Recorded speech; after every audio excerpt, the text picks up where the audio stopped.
بلوچ یکجہتی کمیٹی کی مرکزی آرگنائزر ڈاکٹر ماہرنگ بلوچ اور سبقت اللہ شاہ گوادر سے تربت پہنچے، جہاں انہوں نے کیج بار روم میں وکلاء کے ویلکم پروگرام میں شرکت کی۔ پروگرام میں ڈاکٹر ماہرنگ بلوچ، سبقت اللہ بلوچ، مہراب خان گجکی اور عبد المجید شاہ نے خطاب کیا۔ ڈاکٹر ماہرنگ بلوچ نے وکلاء سے خطاب کرتے ہوئے کہا کہ بلوچستان میں انسانیت چھین لی گئی ہے، وہ واپس لینا ہے، یعنی زندگی جینے کا حق حاصل کرنا ہے۔ ہم ہر بلوچ کو یقین دلاتے ہیں کہ یہ مذمتی تحریک آپ کی ہے، کسی اور کی نہ سمجھیں۔ ماں کے بچوں کو اٹھا کر چھوٹے الزام میں دردناک موت دے کر پھر کاغذ پر دستخط کرنے کی دھمکی دیتے ہیں کہ تسلیم کریں کہ تمہارا بیٹا دہشت گرد تھا۔ مجھے تکلیف ہوتی ہے۔ ہمارے پروفیشنل لوگ اپنے شعبے کو محض روزگار کا ذریعہ نہ سمجھیں، ساتھ اپنے قومی رول کو ادا کریں۔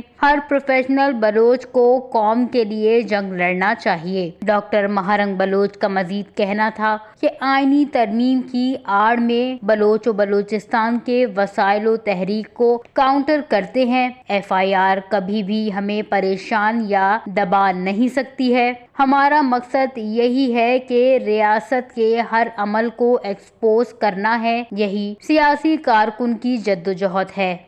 وش نیوز، کیچ، بلوچستان۔